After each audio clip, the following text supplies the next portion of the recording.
الرحمن الرحيم حاميم والكتاب المبين إنا أنزلناه في ليلة مباركة إنا كنا منذرين فيها يفرق كل أمر حكيم أمرا من عندنا إنا كنا مرسلين رحمة من ربك إنه هو السميع العليم رب السماوات والأرض وما بينهما إن كنتم موقنين لا إله إلا هو يحيي ويميت ربكم ورب آبائكم الأولين. حامیم حروف مقطعات، والکتاب واو کا مطلب قسم ہے، الکتاب کتاب کی، المبین واضح، قسم ہے واضح کتاب کی، انا بے شک ہم نے، انزلنا ہم نے نازل کیا، ہو اس کتاب کو، فی میں، لیلۃ رات، مبارکۃ ببرکت، انا انزلناہ فی لیلۃ مبارکہ بے شک ہم نے اس کو نازل کیا ببرکت رات میں، انا بے شک ہم، کننا ہیں ہم، منذرین ڈرانے والے، بے شک ہم ہیں ڈرانے والے، فیہا فی کا مطلب میں، فیہا اس میں، یفرق فیصلہ کیا جاتا ہے، کلو ہر ایک، امر حکم کا، حکیم حکمت والے، فیہا یفرق کل امر حکیم اس میں فیصلہ کیا جاتا ہے ہر حکمت والے معاملے کا، امرن حکم ہے، من سے، عندی پاس، نہ ہمارے، امرن من عندنا حکم ہے ہماری طرف سے، انا بے شک ہم، کننا ہیں ہم، مرسلین رسول بھیجنے والے، رحمتن رحمت ہے، من سے، ربی رب کا تیرے، رحمتن من ربی رحمت کے لیے تیرے رب کی طرف سے، انا بے شک وہ ہوا وہی، السمیع خوب سننے والا ہے، العلیم خوب جاننے والا ہے، انہ هو السمیع العلیم بے شک وہ خوب سننے والا اور خوب جاننے والا ہے، ربی رب ہے، السماوات آسمانوں کا، والارض اور زمین کا، وما اور اس کا، بینہما جو ان دونوں کے درمیان ہے، وہ رب ہے آسمان و زمین کا اور جو ان دونوں کے درمیان ہے، ان اگر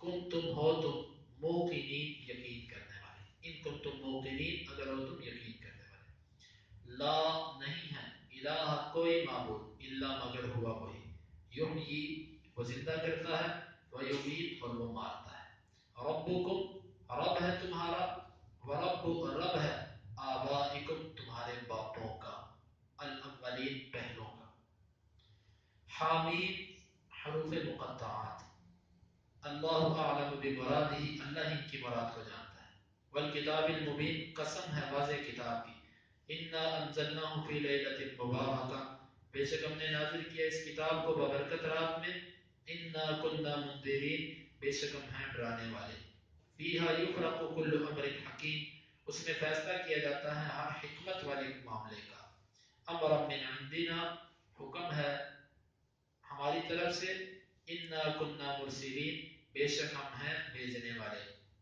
رحمت من ربک رحمت کے لیے تیرے رب کی طرف سے، انہ هو السمیع العلیم بے شک وہ سننے والا اور خوب جاننے والا ہے، رب السماوات والارض وما بینہما اور رب ہے آسمانوں کا اور زمین کا جو ان دونوں کے درمیان ہے، ان کنتم موقنین اگر ہو تم یقین کرنے والے، لا الہ الا ہو نہیں ہے کوئی معبود مگر وہی، یحیی و یمیت وہ زندہ کرتا ہے اور مارتا ہے، ربکم ورب آبائکم الاولین وہ رب ہے تمہارا بھی اور تمہارے پہلے باپ دادا کا۔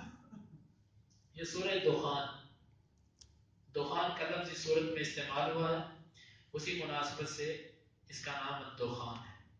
الدخان کا لفظی معنی ہوتا ہے دھواں، دھوئیں کو الدخان کہا جاتا ہے۔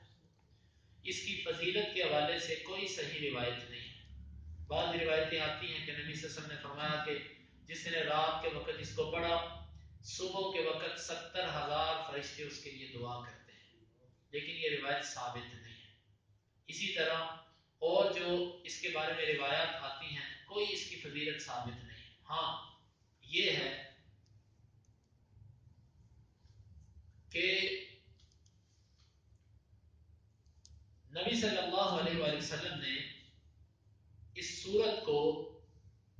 سیاد کے لیے چھپایا تھا. ابن سیاد مدینے میں ایک آدمی تھا. یہ اس کے بارے میں عمر رضی اللہ عنہ یا اکثر صحابہ کو اس کے بارے میں شبہ تھا کہ یہ وہی دجال ہے کہ جس کا ذکر اللہ کے نبی نے فرمایا حدیث. ابن سیاد کا واقعہ بڑا عجیب ہے. تو یہ نبی صلی اللہ علیہ وسلم کے پاس آیا اور اللہ کے نبی نے کہا کہ کیا تو گواہی دیتا ہے کہ میں اللہ کا رسول ہوں؟ تو اس نے آگے سے کہا اللہ کے نبی کو کہ میں گواہی دیتا ہوں کہ تو امیوں کا رسول ہے. اور نبی صلی اللہ علیہ وسلم کو الٹا یہ اپنی نبوت کا ذکر کرنے لگ پڑا. آپ نے فرمایا کہ تو کیا دیکھتا ہے؟ اس نے کہا کہ میں پانی دیکھتا ہوں اور اس پر میں عرش دیکھتا ہوں. اللہ کے نبی نے فرمایا کہ تیرا معاملہ واضح ہے کہ وہ شیطان ہے جو تیرے پیچھے ہے. تو اللہ کے نبی نے فرمایا کہ اچھا میں تیرے لیے ایک چیز چھپاتا ہوں, تو بتلا وہ کیا چیز ہے. نبی صلی اللہ علیہ وسلم نے اپنے دل میں, بعض روایات میں جو آتا ہے اسی سورہ دخان کا نام اپنے دل میں چھپایا تھا. ہم نے فرمایا بتلا کیا چیز میں نے چھپائی ہے تیرے لیے. تو وہ کہنے لگا الدخ, کیونکہ جب کوئی بندہ اس چیز کو دل میں دہراتا ہے تو بعض دفعہ اس کا تکرار کرنے سے, اس انداز سے بھی یہ شیاطین یا ان چیزوں کو یہ سمجھ جاتے ہیں. تو وہ پورا نہ واضح کر سکا تو اس نے کہا الدخ. نبی صلی اللہ علیہ وسلم نے فرمایا کہ تو اپنی حد سے آگے نہیں جا سکے گا, تو اپنی حد سے آگے نہیں جا سکے گا. تیرے شیطان صرف تجھے اتنا ہی بتلا سکتا ہے, اس سے زیادہ نہیں بتلا سکتا. تو یہ اب تک کہ اللہ کے نبی نے اس سورت کا نام چھپایا تھا اس کے لیے. باقی اس سورت کی کوئی فضیلت صحیح احادیث سے ثابت نہیں ہے. مکی سورت ہے. اللہ رب العزت نے اس کے شروع میں حامیم کا لفظ ذکر کیا. حامیم حروف مقطعات ان کو اس لیے کہا جاتا ہے کہ ان کو کاٹ کاٹ کے پڑھا جاتا ہے. اس کا یہی درست معنی ہے کہ اس کی مراد کا کسی کو پتہ نہیں, اللہ ہی ان کی مراد کو جانتا ہے کہ اس میں کیا مقصود ہے.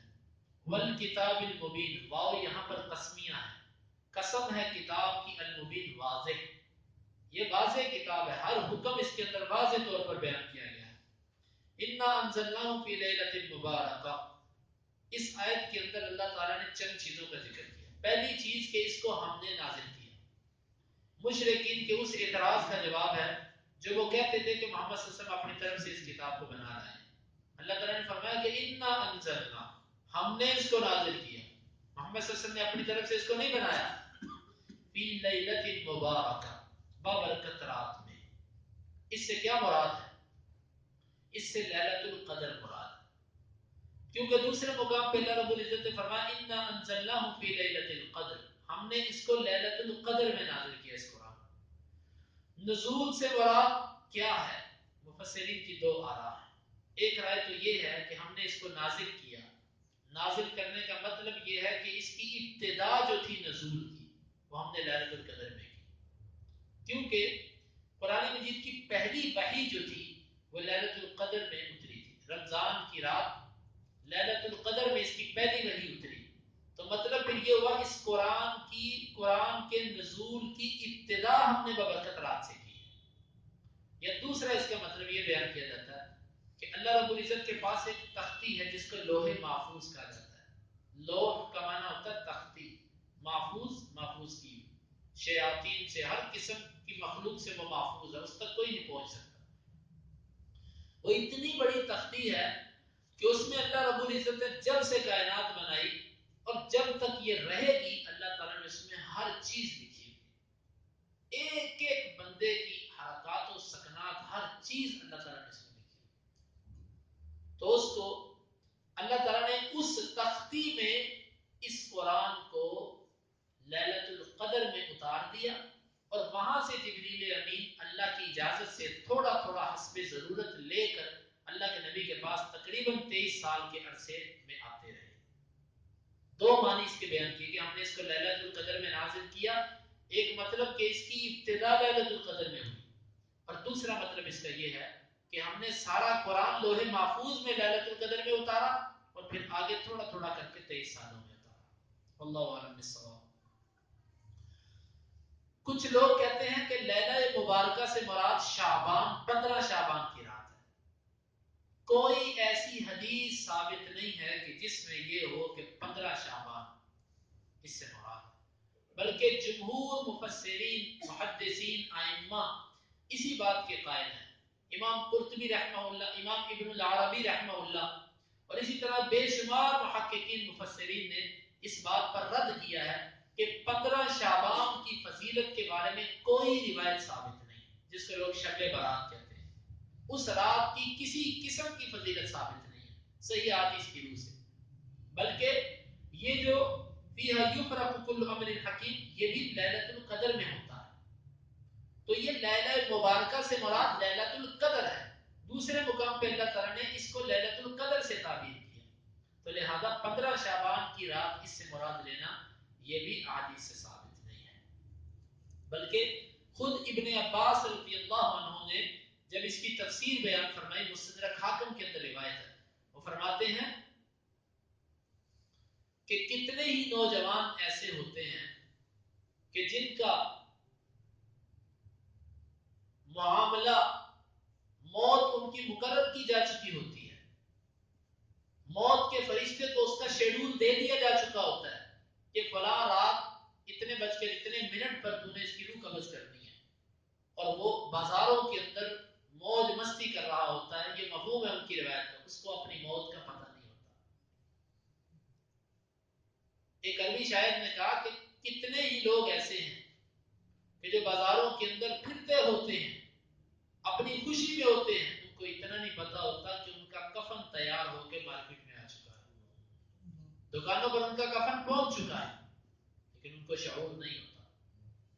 تو ابن عباس نے بھی جب اس کی تفسیر کی اور ساتھ یہ آیت پڑھی انا انزلناہ فی لیلۃ مبارکۃ انا کنا منذرین فیہا یفرق کل امر حکیم، اس میں ہر اہم معاملے کا فیصلہ کیا جاتا ہے. تو یہ لیلہ مبارکہ سے مراد یہاں پر لیلۃ القدر ہے. انا کنا منذرین، بے شک ہم ڈرانے والے ہیں. اس کتاب کو نازل کرنے کا مقصد، رسولوں کو بھیجنے کا مقصد لوگوں کو ڈرانا ہے. کس چیز سے؟ اللہ کے عذاب سے اور آخرت سے. فیہا یفرق کل امر حکیم، اس رات ہر حکمت والے معاملے کا فیصلہ کیا جاتا ہے. امر الحکیم سے مراد دو معنی اس کے مراد لیے گئے. ایک پختہ بات کہ جس میں کسی قسم کا احتمال، شک، شبہ، نسب نہیں ہوتا، اور دوسرا معنی اس کا یہ ہے کہ جو فیصلہ کیا جاتا ہے وہ حکمت سے بھرا ہوتا ہے، حکمت سے خالی نہیں ہوتا. دونوں ہی مراد ہیں یہاں پر. لیلۃ القدر میں اللہ رب العزت فرشتوں کو ایک سال کا شیڈول دے دیتے ہیں، پورے سال کا برنامج فرشتوں کو مقرر دے دیا جاتا ہے. بارش والے فرشتے کو بتلا دیا جاتا ہے کہ اس سال تو نے اتنی اتنی مقدار میں اتنے اتنے قطرے فلاں فلاں جگہ پر تو نے بارش برسانی ہے. اور موت والے فرشتے کو ایک سال میں اس نے جتنی روحیں قبض کرنی ہوتی ہیں ان کا شیڈول اس کو دیا جاتا ہے. اس سے پہلے اس کو نہیں پتا ہوتا ایک سال سے پہلے میں نے کس کو مارنا ہے، کس کو میں نے باقی رکھنا ہے، اس کو نہیں پتا ہوتا. ایک سال کا شیڈول اس کو دیا جاتا ہے. اور رزق اگانے والے فرشتے کو بھی ایک سال کا رزق شیڈول دیا جاتا ہے کہ تو نے ایک سال کے اندر فلاں فلاں جو ہے وہ رزق کے لیے تو نے اگانا ہے. اللہ تعالیٰ اس رات فرشتوں کی ایک سال کے لیے ڈیوٹیاں لگا دیتے ہیں. تو یہ اشارہ ہے فیہا یفرق کل امر حکیم، اس میں ہر حکمت والے کام کا فیصلہ کیا جاتا ہے. تو اس لیے یہاں پر بعض مفسرین نے یہ بھی کہا کہ اللہ تعالیٰ ایک سال کا شیڈول جب دے دیتے ہیں، اب ہم میں سے پتہ نہیں ہے کہ کس کس کا شیڈول، کس کس کی موت کا وقت وہ ملک الموت کو سپرد کیا جا چکا ہے. کتنے لوگ وہ اپنی شادیاں کروا رہے ہوتے ہیں لیکن ان کو اتنا نہیں پتا ہوتا کہ ان کا موت کا شیڈول جاری ہو چکا ہے، اللہ کی طرف سے آرڈر جاری ہو چکے ہیں. چند دن اس کے باقی ہیں، چند لمحات اس کے باقی ہیں، اور اس کے بعد وہ بے جان ہو جائے گا اور وہ دنیا سے چلا جائے گا. کوئی پتہ نہیں کسی کو، چھوٹا بڑا، یہ موت کے آگے یہ کوئی معیار نہیں ہے. موت کا معیار اللہ رب العزت کا حکم ہے، جب آتا ہے تو وہ اللہ کے حکم کو پورا کر کے جاتا ہے. فیہا یفرق کل امر حکیم، اس میں ہر حکمت والا فیصلہ کیا جاتا ہے. امر من عندنا، حکم ہماری طرف سے. انا کنا مرسلین، بے شک ہم ہی ہیں بھیجنے والے، رسولوں کو بھیجنے والے، پیغام رساؤں کو بھیجنے والے ہم ہی ہیں. رحمتا من ربک، یہ رحمت ہے تیرے رب کی طرف سے. رسولوں کا آنا کتابوں کا آنا اور اللہ کا ہمیں ڈرا دینا یہ اللہ کی رحمت ہے. کیوں؟ اگر اللہ تعالیٰ رسول نہ بھیجتا اور اللہ نے جہنم تیار کی ہوتی، قبر کی سختیاں ہمارے سامنے ہوتی، تو کس طرح ہم ان سے بچ پاتے؟ اللہ نے ہمیں پہلے ہی بتلا دیا رسولوں کے ذریعے، کتابوں کے ذریعے. یہ اللہ رب العزت کا ہمارے اوپر بہت بڑی رحمت ہے. انہ هو السمیع العلیم، بے شک وہ اللہ سننے والا بھی ہے اور جاننے والا بھی ہے. رب السماوات والارض، وہ رب ہے آسمانوں اور زمین کا، وما بینہما، جو ان دونوں کے درمیان ہے، ان کنتم موقنین، اگر تم یقین کرنے والے ہو. زمین و آسمان کا وہ رب ہے. اللہ تعالیٰ اپنی قدرت کا اظہار فرما رہے ہیں کہ زمین و آسمان اور جو اس میں ہے یہ سب اللہ کا ہے، وہ جو چاہے ان کے بارے میں فیصلہ کرے. اگر تمہیں اس بات پر یقین ہے، لا الہ الا ہو، اس کی دلیل کیا ہے؟ اسی وجہ سے پیچھے والی بات کہ وہ زمین و آسمان کا رب ہے، تو اس کا تقاضا کیا بنتا ہے؟ اس کا تقاضا یہ ہے کہ لا الہ الا هو یحیی و یمیت، کہ وہی الہ ہے، اس کے سوا کوئی معبود نہیں. کیوں؟ کیونکہ زمین و آسمان کو بنانے والا وہ ہے. جب زمین و آسمان اور جو ان دونوں کے درمیان ہے اکیلے اللہ نے بنایا، تو عبادت بھی اس اکیلے اللہ کی ہونی چاہیے. یحیی و یمیت، وہ زندہ کرتا ہے اور وہ مارتا ہے. زندگی اور موت اس کے ہاتھ میں، جس کو چاہے زندہ کر دے، جس کو چاہے مار دے.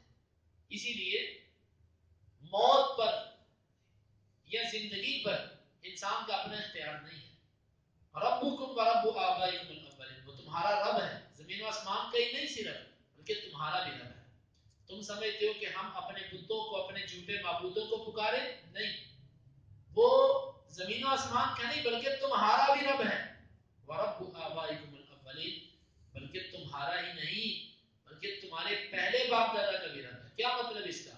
کہ تم سمجھتے ہو کہ تمہارے پہلے باپ دادا بتوں کو پوجتے تھے، وہ بتوں کو پوجتے تھے تو یہ ان کی جہالت ان کے سر، لیکن حقیقت میں تمہارا رب بھی اور تمہارے پہلوں کا رب بھی ہے اللہ ہی. اللہ کے سوا اور کوئی نہیں ان کا رب. تو یہ ان آیات کے اندر ہمارے لیے سبق یہ ہے کہ اللہ رب العزت نے ہمیں ڈرانے کے لیے کتاب نازل کی، رسول بھیجے اور اپنے احکامات جاری کیے. ہمیں ان سے عبرت پکڑنی چاہیے. اللہ رب العزت سے دعا ہے کہ اللہ اس پر عمل کی توفیق عطا فرمائے. حامین. اللہ ان کی مراد کو جانتا ہے، اللہ ان کی مراد کو جانتا ہے. والکتاب المبین، والکتاب المبین، قسم ہے واضح کتاب کی، قسم ہے واضح کتاب کی. انا انزلنا، انا انزلنا، بے شک ہم نے اس کو نازل کیا، بے شک ہم نے اس کو نازل کیا، فی لیلۃ مبارکہ، فی لیلۃ مبارکہ، بابرکت رات میں، بابرکت رات میں. انا کنا منذرین، انا کنا منذرین، بے شک ہم ہی ہیں ڈرانے والے، بے شک ہم ہی ہیں ڈرانے والے. فیہا یفرق، فیہا یفرق، اس میں فیصلہ کیا جاتا ہے، اس میں فیصلہ کیا جاتا ہے. کل امر حکیم، کل امر حکیم، ہر حکمت والے کام کا، ہر حکمت والے کام کا. امرا من عندنا، امرا من عندنا، حکم ہماری طرف سے، حکم ہماری طرف سے. انا کنا مرسلین، انا کنا مرسلین، بے شک ہم ہیں رسولوں کو بھیجنے والے، بے شک ہم ہیں رسولوں کو بھیجنے والے. رحمتا من ربک، رحمتا من ربک، رحمت کے لیے تیرے رب کی طرف سے، رحمت کے لیے تیرے رب کی طرف سے. انہ هو السمیع العلیم، انہ هو السمیع العلیم، بے شک وہ سننے والا اور جاننے والا ہے، بے شک وہ سننے والا اور جاننے والا ہے. رب السماوات والارض، رب السماوات والارض، رب ہے آسمانوں اور زمین کا، رب ہے آسمانوں اور زمین کا. وما بینہما، وما بینہما، اور جو ان دونوں کے درمیان ہے، جو ان دونوں کے درمیان. ان کنتم موقنین، ان کنتم موقنین، اگر ہو تم یقین کرنے والے، اگر ہو تم یقین کرنے والے. لا الہ الا ہو، لا الہ الا ہو، نہیں ہے کوئی معبود مگر وہی، نہیں ہے کوئی معبود مگر وہی. یحیی و یمیت، یحیی و یمیت، وہ زندہ کرتا ہے اور مارتا ہے، وہ زندہ کرتا ہے اور مارتا ہے. ربکم ورب آبائکم الاولین، ربکم ورب آبائکم الاولین، وہ تمہارا رب ہے اور تمہارے پہلے باپ دادا کا رب ہے، وہ تمہارا رب ہے اور تمہارے پہلے باپ دادا کا رب ہے. اللهم انفعنا بما علمتنا وعلمنا ما ينفعنا وزدنا علما. اللهم اقسم لنا من خشيتك ما تحول به بيننا وبين معصيتك، ومن طاعتك ما تبلغنا به جنتك، ومن اليقين ما تهون به علينا مصائب الدنيا.